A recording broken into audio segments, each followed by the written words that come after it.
Welcome to the Lived Experience podcast, where real stories and heartfelt conversations come together to inspire growth and understanding. I'm your host, Dr. Tamia Ryan, and in today's episode, we're joined by special guests Byron and Margaret. We're going to dive into the theme of starting over together, rekindling your relationship flame. We'll explore the challenges and joys of reigniting that spark in your relationship, hearing some wonderful insights and practical tips that they can share that'll help you hopefully along your journey as well. Today, again, I'm excited to join Byron and Margaret. They have shared 26 years of marriage, wisdom, and they're, I'm sure, going to be an inspiration for us all as we hear their story. They're also the hosts of the insightful podcast Beyond I Do, where they openly discuss the realities of marriage beyond the wedding vows, but they're also on a mission to shed light on intricacies of married life. So, Byron and Margaret, thank you so much for joining us today. I'm excited that you're here. Thank you for taking the time out to talk with us. And this is for those that may be just starting out, but also those who have been in it for a while. And sometimes we need those reminders. And I just thought that you would be a great representation because of the time that you've put in and the work that you've put in. So let's just get right into it. And would you like to start off just sharing a little bit about your journey, your relationship, and who you are? That sounds wonderful, but thank you for having us. Yes, thank you. And this is my better half, Byron. We've been married for 26 years. Yep. How many kids? We have a lot of kids. We got 4 kids. Nice. 4 kids. We have 2 kids. Our birth children and 2 adopted children. Mm-hmm.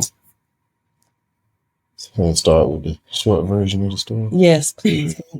The short version of the story.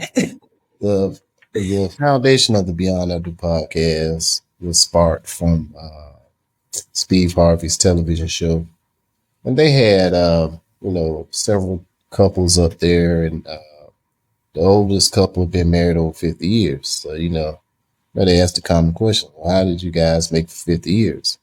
And of course, they said the usual things, but communication stuck out. So I was like, well, what is communication? What does 50 years of communication look like?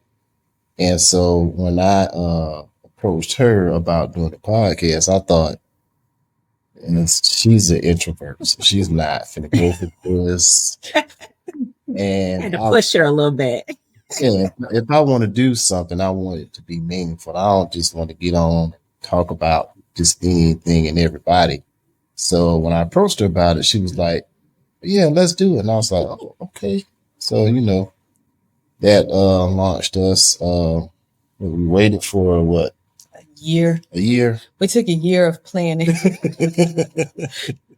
Yeah, and it was like just working up the nerve. We had to record ourselves in the living room, see how we looked on video, see how we sound. It was all that stuff. And then finally, we were on vacation in Las Vegas. I had my iPad and I said, look, we're just going to record. Mm-hmm. So our first episode is how it started. And, it sounds real grainy. There's a couple of ambulances in the background.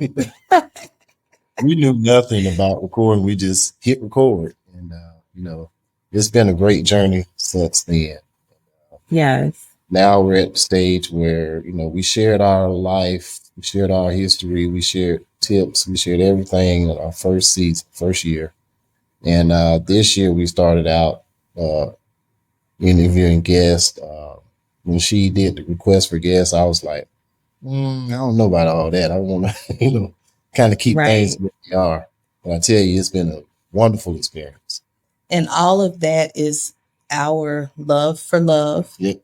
And our desire we see a lot of negative things about relationships and marriages, and the media would lead us to believe that you have these people breaking up left and right. And so our thing was, how can we neutralize some of that? How can we bring in an element of positivity to relationships? Mm-hmm.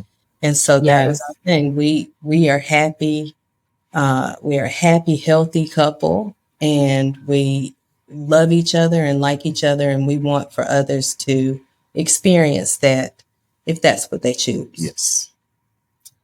And I love what you're doing because, as I mentioned in the opener, sometimes you enter into a relationship and you're not thinking, you're in that moment, you're in the honeymoon cycle, right? So you're just getting together, you're getting married, things are great. And no one's thinking about the bad stuff or the challenges that are going to happen, right? You're not prepared for that. What are some of the common challenges that you've seen couples face or that maybe you've faced yourself in your marriage and relationship? The constant challenges I see is just constantly checking in with each other. Making sure that you're checking in.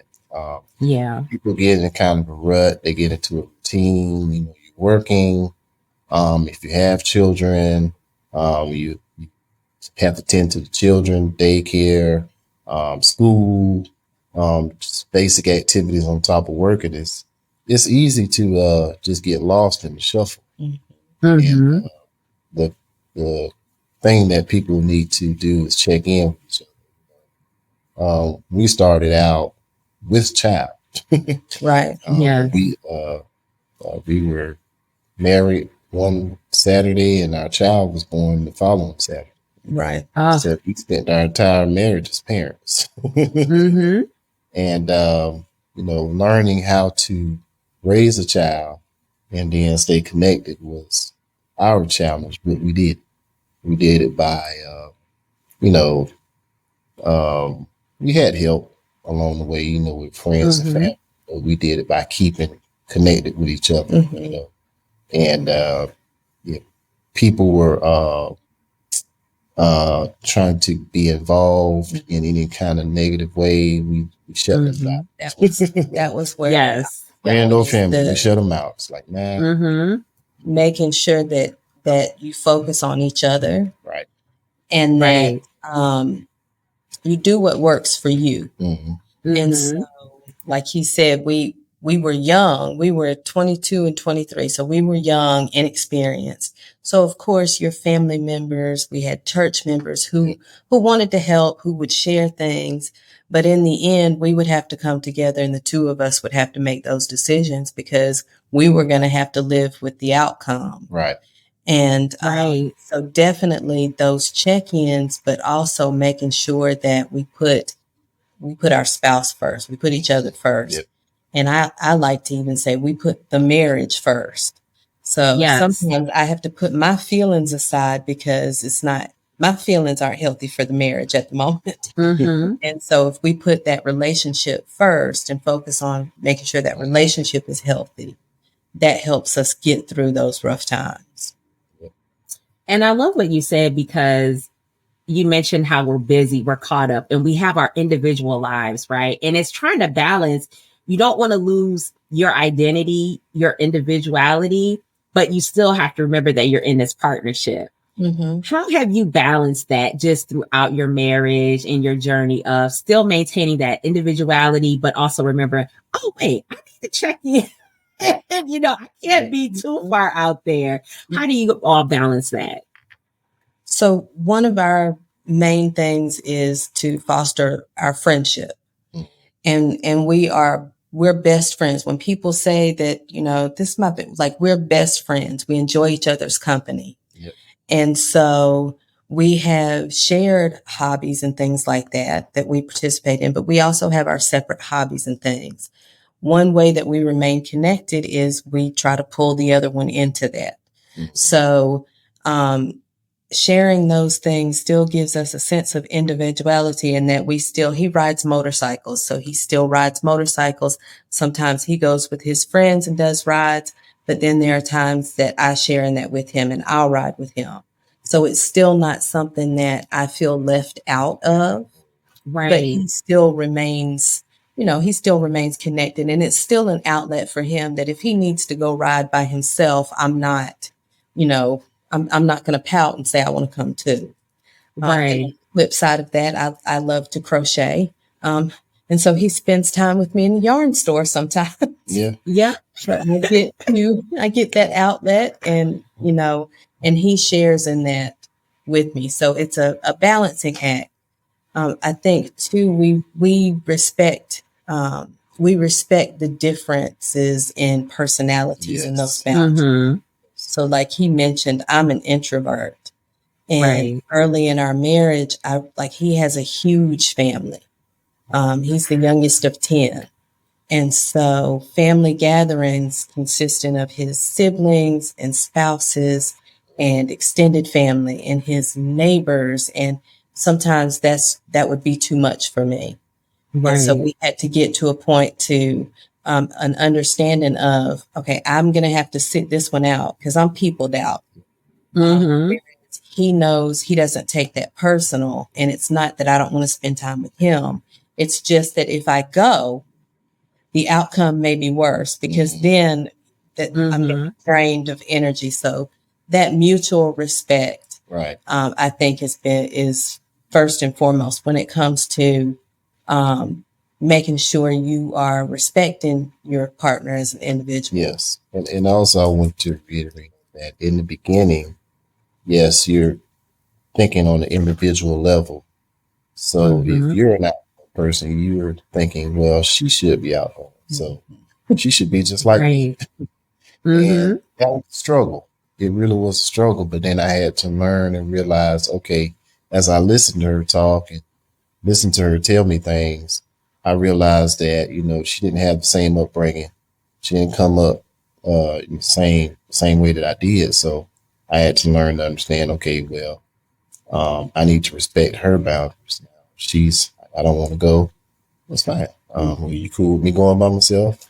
Or whatever, just kind of work things out in that way. But, I mean, yes, it's a learning process. It's just we're consistently learning each other. Yeah.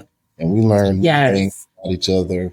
After 26 years, there's still some things I'm still learning about her, and she's learning. Mm-hmm. So you live a long life, and you forget some things. And those are great points. It's almost like you were reading my mind because I was going to ask you when you enter into a relationship and you meet the in-laws and everything's great, or maybe not always, right? Sometimes there may be a little bit of drama, but hopefully everything's going great. But then the marriage starts, right? And now you have the functions. Now you have people giving advice. You have children. You might have in-laws giving advice, and that can cause a lot of conflict in relationships, and where sometimes people feel like I have to choose, right? And you talked about that a little bit in the beginning, how you were very aware of your support network and who you were allowing in to your relationships. Sometimes, we might get on the phone with our girlfriends, or our friends and say, well, this is going on, with my partner or my spouse. But then once you start discussing that, now you're allowing people to kind of dictate, and you're hearing unsolicited advice because people think they need to give advice. You're telling them. So how do you manage that of knowing, okay, when do I reach out? When do I kind of get that external support? How do you all balance that aspect? One of the things that we talked about in one of our previous episodes is about, keeping folks out your dang business. Yes. It's very important because, like when you're on the phone with mama, sister, auntie, whatever, your spouse, and it's just that one incident. And then now the last thing they heard is this person offended you in whatever way. So Right. and y'all talk about it, y'all make up. But then the next family function, they looking at him or her sideways because they're looking at the conversation. They don't know that you guys made up. They just Right. and they're looking at him like looking him upside the head like I can't stand him, So in order to avoid those situations, it's best to keep those really personal issues amongst each other. Right. I'm not saying don't tell them anything, but just be selective about what you say. And who you say it And to. who you say it to, exactly. I think we both have at least one or two trusted individuals that if need be, if I need to vent about a situation with me and him, I know who to go to. Yep. I know how much to say. But I also know sometimes I have to work through these things by myself or with my therapist. Right. Because sometimes it's me and how I have processed and perceived something. Mm-hmm. And so I have to make sure that that's not what's going on before I approach him. Right. But just being selective about who you speak to. And then I'm an advocate for therapy. Even if you think, why, or there's nothing wrong with me, having an impartial person to process through things is priceless. And so that has helped. But a lot of times we work through those conflicts together. And those are the times when we say, okay, relationship has to come first. Right. But this is what happened. This is how I felt. And we have to go through those things together, because in the end, there again, you don't want someone being able to bring up but remember when he did X. Yep. Right. Things are going good. You've moved past that, and you have someone holding on to that and saying, yeah, but remember when, because they wouldn't do it. So we try to minimize that. And to piggyback off what she said about the therapy thing, people will be like, well, I don't want to get no therapist and telling them all my business. Well, you telling everybody else your business. You on Facebook? You on Facebook? And they get into the situation, telling them everything. Right. Exactly. Advice was like, might as well get somebody professional to help guide you through those emotions and help so you can process them in a better way. Right. And I think too, it's also, when I just think about my own relationship with my husband, it's like, if you have a challenge or an obstacle and it's empowering when you can work through that together and you can look back and say, wow, look how far we've come along. And as you said, it's continuing to learn one another. Sometimes it's just learning different aspects of one another. And then you're like, okay, we need to come together and talk about it. But it can be really empowering for your relationship, I feel, when you're able to work through those challenges together. And that's, it provides just another level of trust. It provides another level of closeness when okay, he knows if I get quiet and I start away, he knows that something's going on. He gives me time to deal with it. And then when he knows that it's time, he can come to me and we'll go through and work through things. But, and we come out in the end better for it, because like I said, it's empowering to know that we can work through those things.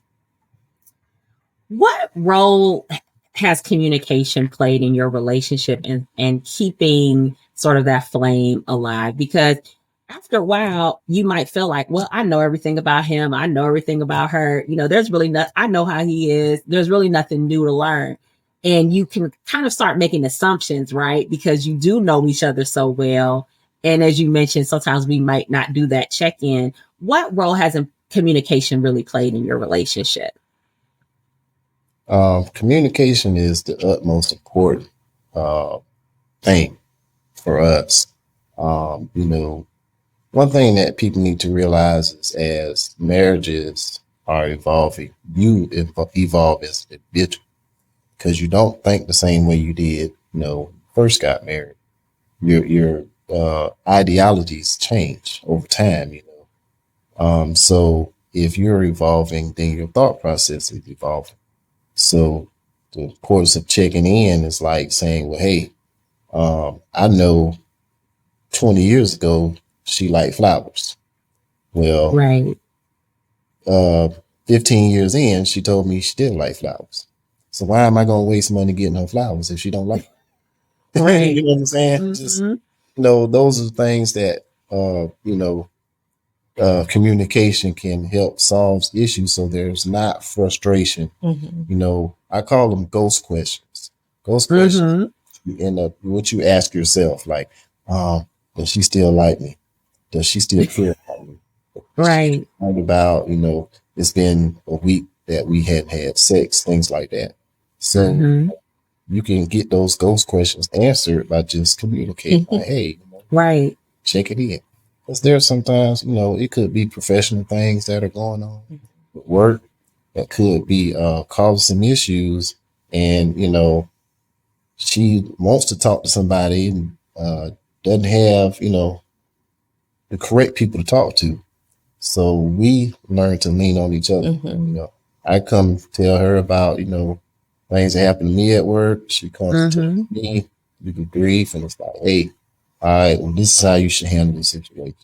And it helps us to navigate through things, through our personal issues better by talking to one another. Or as I hear a lot, you were wrong, right? You can't do this. Don't do that. Don't say that. But there again, it goes back to cultivating a friendship. So when something good happens, whoever that first person is that you want to call and share that news with, or you're upset, the first person that pops in your mind that you want to share that news with. Well, the way that you get to that point, to that level of closeness, is through communication. And I think an important part of that is one thing that we've learned throughout the podcast journey and our marriage is that communication is not just speaking, but it's also listening and hearing what's being said. So when things change or we evolve or our likes and dislikes change, there's no questioning about it or anything, or you used to like this, so why don't you like it now? It's just we've communicated those things. Right. And the more you do it, the easier it is when big things come up. Another method that we use is to write or send text messages when I can be a little bit feisty. Sometimes putting it on paper helps me to make sure that I am being clear about the issue and I'm not including emotions that should not be spoken. Right. So just the more you do it, the easier it becomes and the closer you get. I'm ADHD, and we would be in arguments in the early days, and she would say like 5 things, ask me 5 questions. I'd be like, man, I ain't even figured out the first question. You stuck on what? I need to write this thing down. So better about me writing a letter and, getting my thoughts out. And then we could come together later and discuss what the letter said, talk about it, and you're able to resolve the issues that way. Because, you're going back and forth. It's like, first is the one up. Right. See this, now I need to tell you this. And then that's you're gonna win that one. Ready. And I love those examples you gave, because thinking back to what we bring into a relationship or into our marriage, our communication styles might be different based on our family dynamics, right? So we come in, one person we just didn't talk about things in our family. Things happen. We just kind of kept it moving. Whereas the other person, they want to dialogue about everything. And so I love how you were able to recognize, okay, we might have started out with different communication styles, but now we're in this together. So we need to figure out, how are we going to make this work? We need to develop our own style that's going to work for our relationship. So I appreciate you sharing that. And I love the part about writing, and just sometimes we have to take a step back, because when the emotion is involved, that's when sometimes the hurtful words, hurtful actions come out. And then it's like, okay, now we're trying to play catch up. So what we said that we didn't mean.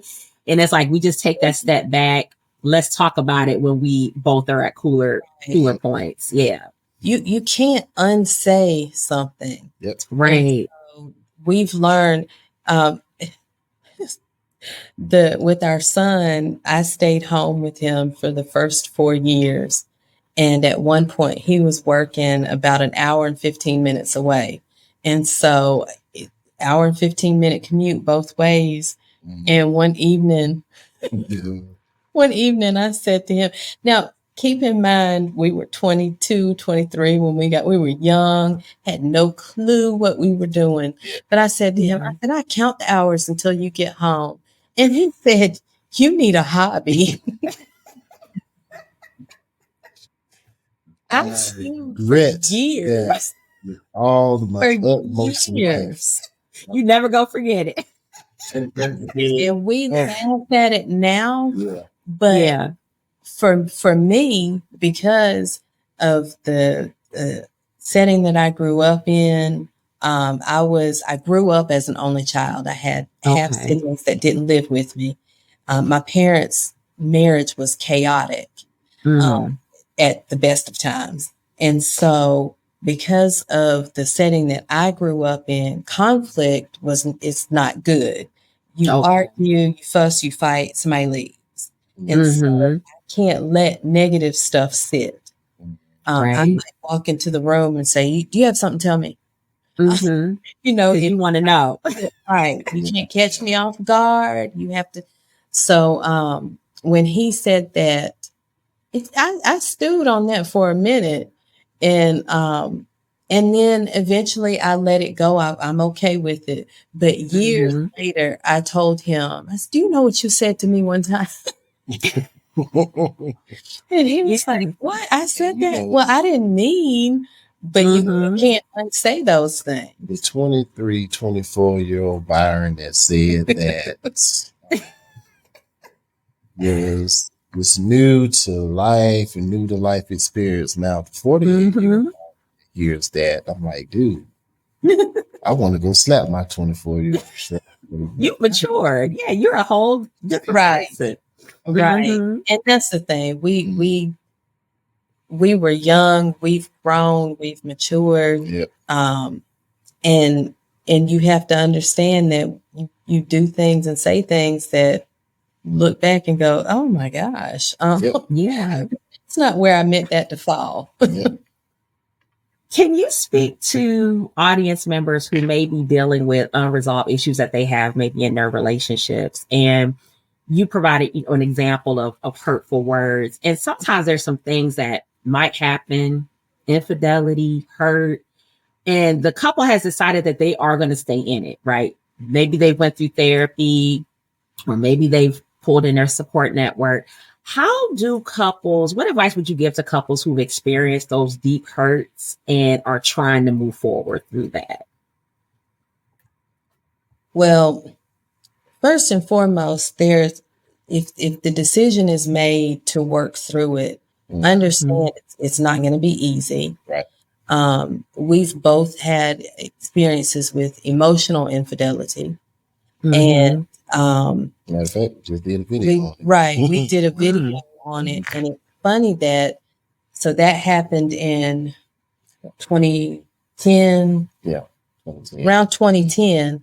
Okay. And as we did the video last month, we were talking about it. We're talking about his situation, my situation.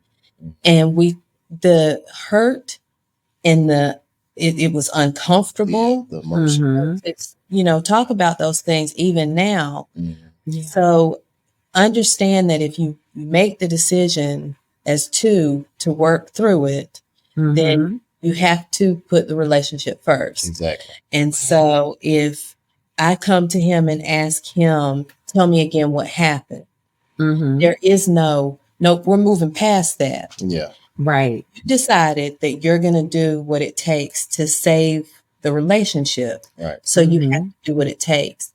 Now, the flip side of that is to be respectful and understanding that, yes, you may owe me answers, but I'm not going to ask you to answer those questions every day. Right. I'm not going to use that to punish you. So I think that on both parts, if we decide that we're going to work through it, then we're saying the relationship comes first.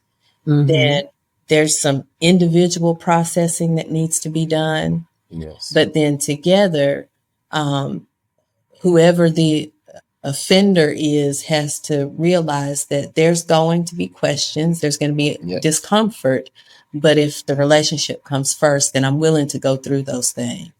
And if that means, like you said, a therapist, a coach, your support system, however you decide to work through it, both parties have to be willing to put in the work. That commitment. Yeah. Right. Yes. Right. Yes. And it definitely has to be change behavior. Yes. I know with both of us, it was emotional infidelity. It was reaching out to other people. And once the infidelity was found out, you know, we had to cut those ties with those individuals. Right. Whether if it's friend or close to the family, whoever it is, you know, you have to cut those ties. Because, you know, it's all about, you know, now you have a trust situation that you have disregarded. And now it's about building that trust back from what's going on. So how do you do that? Well, first thing to do is cut off the supply. The supply. Well, Cut the cord. But you got to cut them off, you know, let them go. Yeah. You know, start the healing process. And part of the healing process is going to be questions every now and then. That's just part of it. It's like, you know, people want to lay in the bed but don't want to make it up. You mad and you got to make it up. And part of making it up, you know, every now and then it's going to be, you know, 5-10 years from now. You know, there's no, we should be over that by now. There's none of that. You know, and you mentioned change behavior, and that's another thing. If we say that we're going to work, well, if I need this to feel secure and to start earning that trust, then you have to be willing to give that to me. Yeah. Within reason, there again, there has to be reasoning and respect on both sides. But like I knew of a young man who had some infidelity issues, and he was a part of a motorcycle club, and his wife told him to sell his bike and be done with everything. And well, he agreed to it at first, but it ended up destroying their marriage because that was a part of him. You know? And I was like, well, that's kind of extreme. I was quit the club, and I tried to talk to him, and I was like, well, you can ride with us. You don't need to be with the club. Because I'm not a part of the club. I know they bring issues. So, and I tried to tell him when he talked to me about joining the club, I said, look, man, that's a whole nother issue. And if you want to be happily married, you need to stay. Because I'm a firm believer in learning from other people's habits. And, I have a few co-workers who have joined clubs, and I knew that the possibility of my friend going into that same pattern, because when I met them, they were all married, and now all of them are divorced. So I don't need, you know, I don't need to see it to know, okay, that might be a bad situation. So, you know, in talking to that individual, now the situation has happened, and now he's telling me like, man, I should be listening. Like, well, you know, it is what it is. I think though, that's you have to, like I said, you focus on the relationship. Yeah. And so that's the give and take on both ends. There's compromise on both ends. Yes. But he did tell me that, you know, he thought they thought about him selling the bike because he didn't want to give the bike. And that was the thing that just kind of lingered on for them. They were on his issue. But, you know, you can take things to the extreme and then it still cause issues. That's the point that I want to bring up.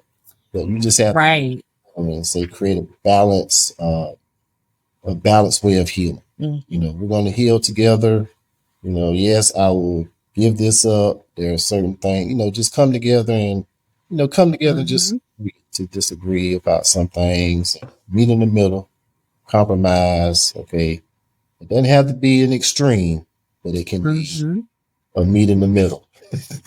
Still in it. And that's a good point. That bite hurt me. That was pretty bite. That hurt you. You was like, you know what? That's like one of my organs. Well, I just had to stop talking to the person.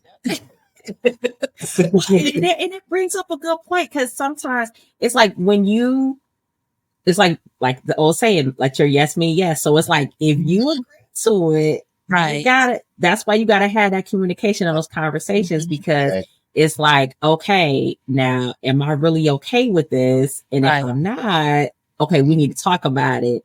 So that's an excellent example of what can happen when sometimes, you know, we just want to fix it. So we just make a rash decision, say yes to everything or no to everything, just because we're just trying to appease that person. Right. And then too, it brings to question if her intent was to bring pain. Because a lot of times when you've been hurt, you want to hurt others. Exactly. And so like I said, you have to step back and you have to do individual work as well as working on maintaining the relationship. Yes. I know, like I said, I can be a little bit feisty. I can be a handful. Mhm. And so my first thing is when I get in defense mode, I'm going to strike back. But that's not what we do as adults. That's not what we do within a partnership. So Yes. I've had to learn that. Thank you for sharing that.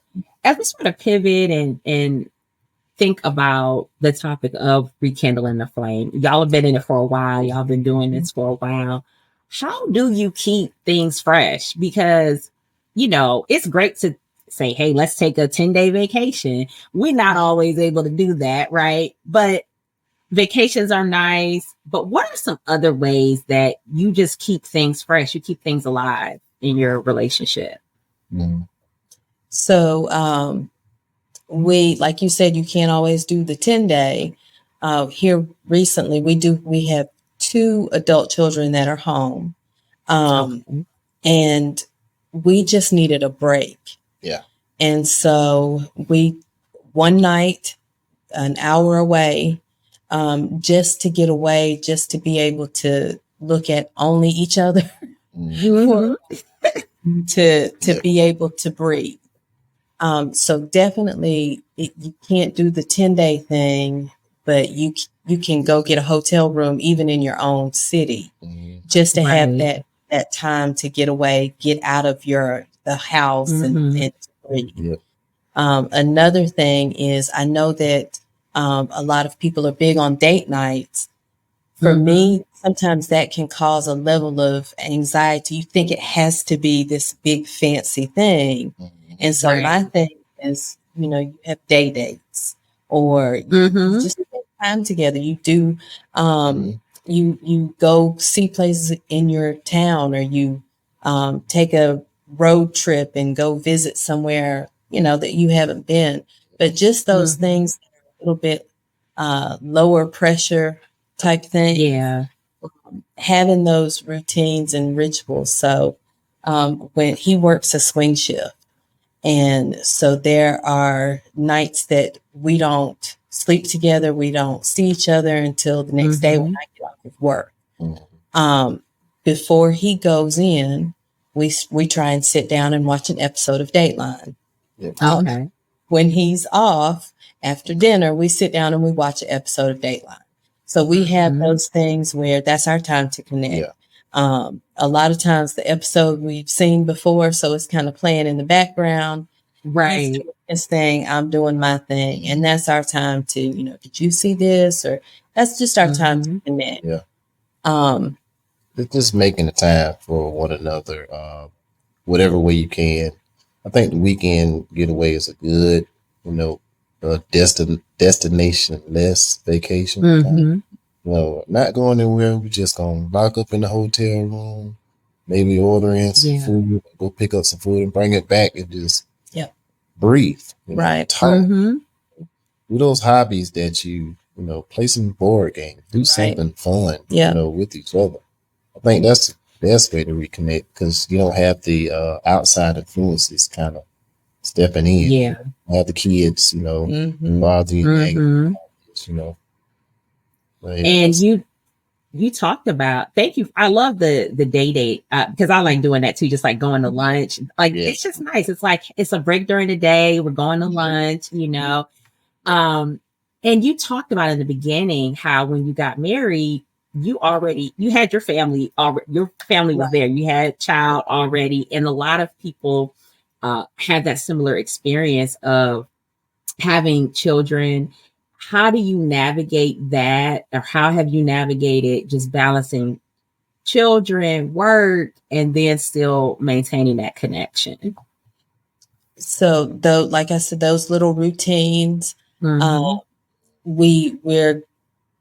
really solid with texting throughout the day. Like I said, if he's on nights, sometimes we'll talk while I'm driving to work and he's driving home. We'll talk on the phone. Yeah.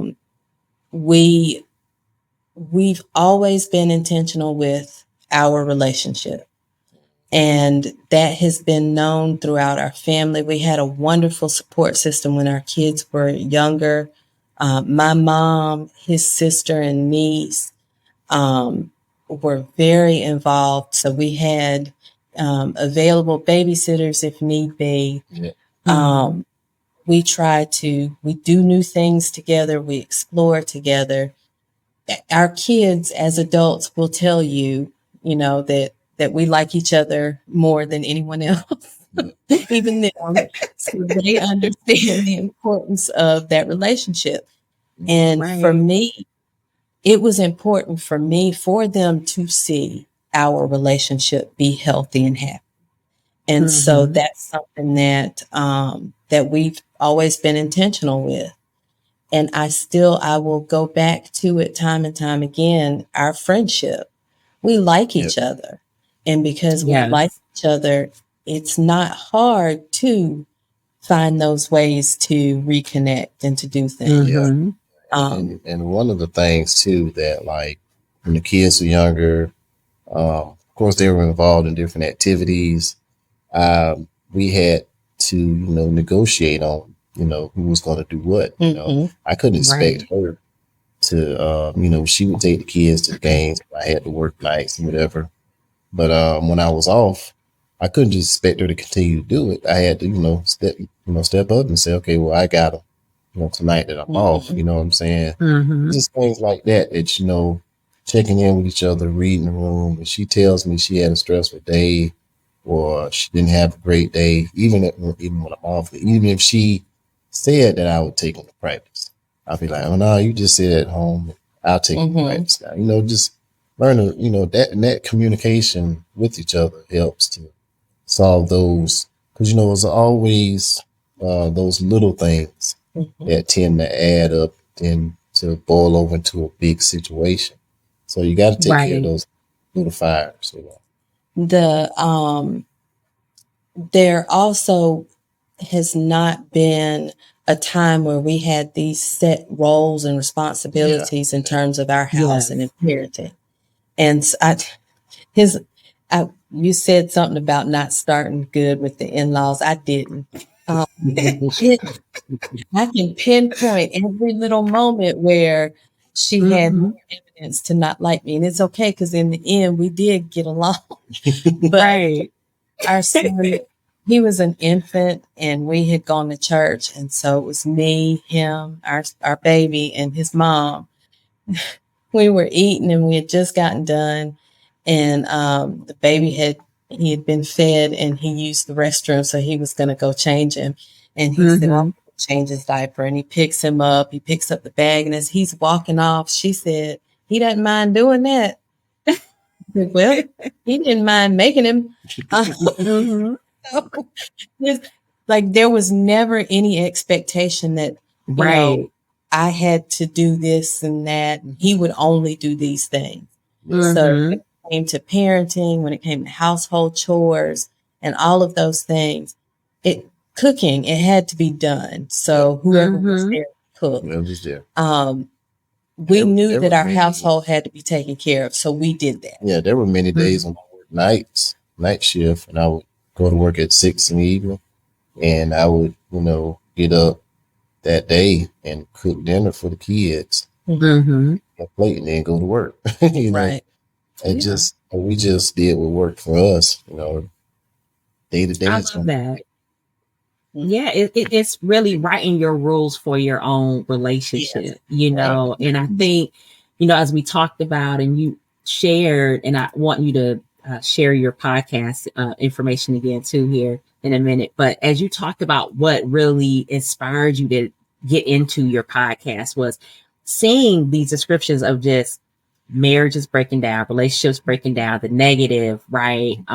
What's not working, and people in your business and everybody providing commentary. And it's like, you have to write the rules for your own relationship. You can't get into that comparison trap, because sometimes we do that too. We see things on social media. Oh, they're doing this, they're doing that, or, and we got to stay away from that, because that can impact us, negatively too. So and you never know what goes on behind closed doors. Mm-hmm. Like we say, even with the podcast, we have the social media, we have all these things that we're putting out, and it's very curated. Now, we try to be intentional with being honest in that curation. Yeah. But there are those who don't. So they're putting up these happy images, and that's what you see. And you become envious of that. But then behind the scenes, we don't know what they're going through. And another foundation for the podcast too was, as Black folks, let's just be real. We always stars for, couples goals, Right. Everybody was just all tossed up when they found out who they thought was a mess. Right. So it's like, in my mind, I'm like, well, I see a lot of regular people that work a 9 to 5, that they're responsible, they take care of their family.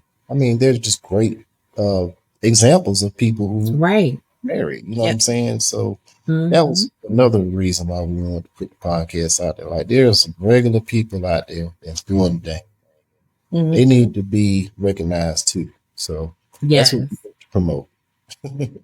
And that's why I wanted to have y'all on, because you are a real couple who's doing it, who's done it, and they're still doing it. And I just appreciate you taking the time out to drop your jewels for people, for those of you just starting out and those of you who've been in a while, just providing that insight and guidance. Can you share a little bit more about your podcast, where people can find you? And we'll have all that information in the description of the podcast too. But where can people find your podcast? So we are on Spotify, Apple Podcast, iHeartRadio, all the major platforms. The Beyond I Do podcast. Also, www.beyondidopodcast.com, and YouTube, Facebook, Instagram, and TikTok. The Beyond Everywhere. I Do. I love it. We're trying to spread the message any way that we can, that love is wonderful. If that's what you want, it's doable. You can do it. Exactly. Yes.